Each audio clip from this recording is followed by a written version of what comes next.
जय श्री विष्णु। भगवान विष्णु सबका मंगल करें। जय सनातनी के इस अंक में आज हम श्रवण करेंगे वैशाख मास महात्म्य कथा अध्याय 6। वैशाख मास की कथा के अध्याय 6 में दान और वैशाख स्नान के महत्व को रेखांकित किया गया है। इसमें कहा गया है कि धर्मराज के उद्देश्य से जल, दही और अन्न का दान उत्तम है। साथ ही पितरों और विष्णु भगवान के निमित्त कांसे के पात्र में अन्न दान और पान दान करने तथा कथावाचक ब्राह्मण को पूजने का विशेष फल मिलता है। वैशाख माह में पवित्र नदियों में स्नान करने से ही सभी पाप नष्ट होते हैं। जो व्यक्ति ऐसा नहीं करता वह नरक में जाता है। इस अध्याय में जल, अन्न, शीतल पदार्थ और दान के महत्व पर जोर दिया गया है। जो व्यक्ति नियम पूर्वक वैशाख कथा सुनते हैं और दान करते हैं वे विष्णु धाम प्राप्त करते हैं। वीडियो बहुत ही महत्वपूर्ण होने वाली है, इसलिए वीडियो को पूरा देखें और वीडियो पसंद आए तो चैनल को सब्सक्राइब और वीडियो को लाइक शेयर अवश्य करें। तो अब सुनते हैं वैशाख मास महात्म्य कथा अध्याय 6।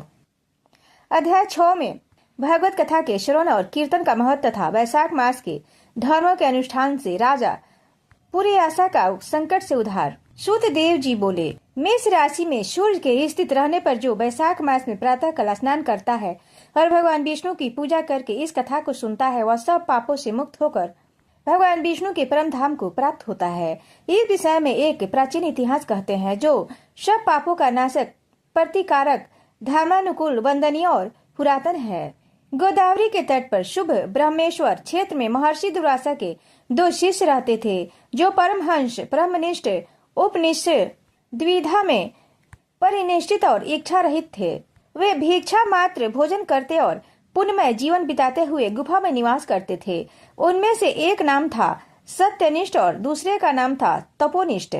वे इन्हीं नामों से तीनों लोकों में विख्यात थे। सत्यनिष्ठ सदा भगवान विष्णु की कथा में तत्पर रहते थे। जब कोई श्रोता अथवा वक्ता न होता तब वे अपने नित्य कर्म किया करते थे। यदि कोई श्रोता उपस्थित होता तो वे निरंतर भागवत कथा सुनाते और यदि कोई कथावाचक भगवान विष्णु की कल्याणमयी पवित्र कथा कहता तो वे अपने सब कर्मों को समेटकर श्रवण में तत्पर हो उस कथा को सुनने लगते थे। वे अत्यंत दूर के तीर्थों और देव मंदिरों को छोड़कर तथा कथा विरोधी कर्मों का परित्याग करके भगवान की दिव्य कथा सुनते और श्रोताओं को स्वयं भी सुनाते थे। कथा समाप्त होने पर सत्यनिष्ठ अपना शेष कार्य पूरा करते थे। कथा सुनाने वाले पुरुष को जन्म मृत्यु में संसार बंधन की प्राप्ति नहीं होती है, उसके अंतकरण की शुद्धि होती है। भगवान विष्णु में जो अनुराग की कमी है वह दूर हो जाती है और उनके प्रति प्रगाढ़ गाढ़ अनुराग होता है। साथ ही साधु पुरुषों के प्रति सौहार्द बढ़ता है। रजोगुण रहित गुणातीत परमात्मा शीघ्र ही हृदय में स्थित हो जाते हैं। श्रवण से ज्ञान पाकर मनुष्य भागवत चिंतन में समर्थ होता है। श्रवण, ध्यान और मनन यह वेदों में अनेक प्रकार से बताया गया है। जहाँ भगवान विष्णु की कथा न होती हो और जहाँ साधु पुरुष न रहते हैं वह स्थान साक्षात गंगा तट ही क्यों न हो निसंदेह त्याग देने योग्य है। जिस देश में तुलसी नहीं है अथवा भगवान विष्णु का मंदिर नहीं है ऐसा स्थान निवास करने योग्य नहीं है। यह निश्चय करके मुनिवर सत्यनिष्ठ सदा भगवान विष्णु की कथा और चिंतन में संलग्न रहते थे। दुर्वासा का दूसरा शिष्य तपोनिष्ठ दुराग्रह पूर्वक कर्म में तत्पर रहता था। वह भगवान की कथा छोड़कर अपना कर्म पूरा करने के लिए इधर उधर हट जाता था। कथा की अवहेलना से उसे बड़ा कष्ट उठाना पड़ा। अंततोगत्वा कथा परायण सत्यनिष्ठ ने ही उसका संकट से उद्धार किया।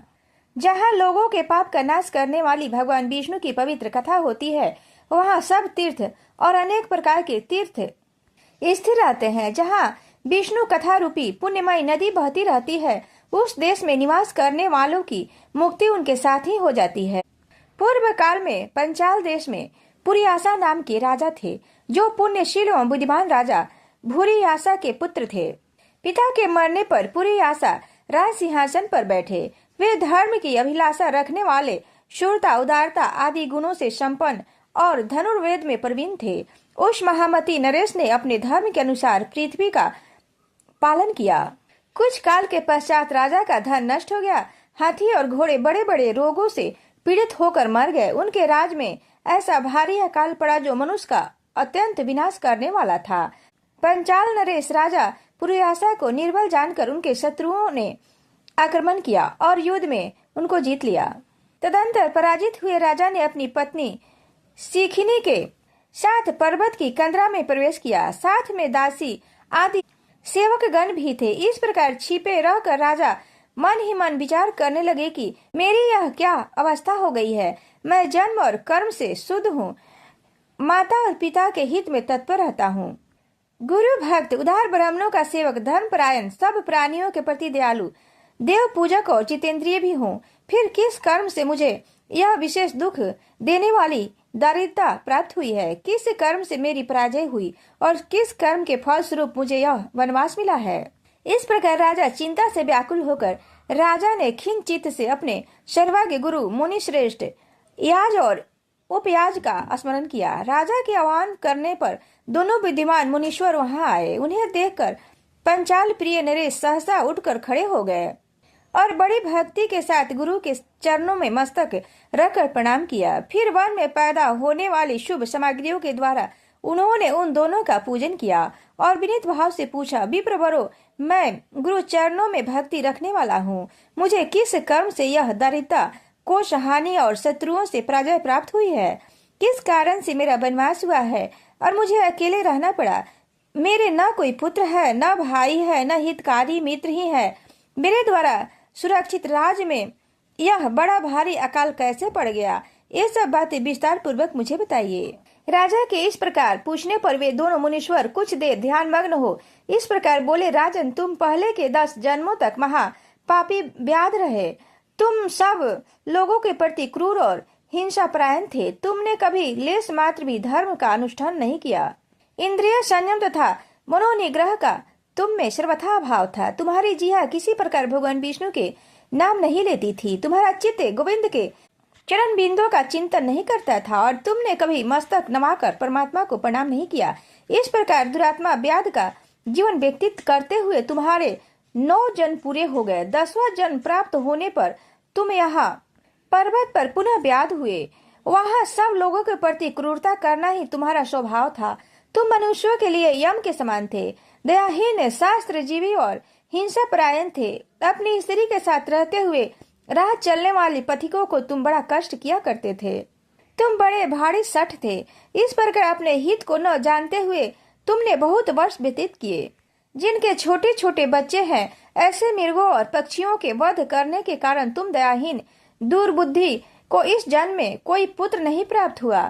तुमने सबके साथ विश्वासघात किया, इसलिए तुम्हारे कोई सहोदर भाई नहीं हुआ।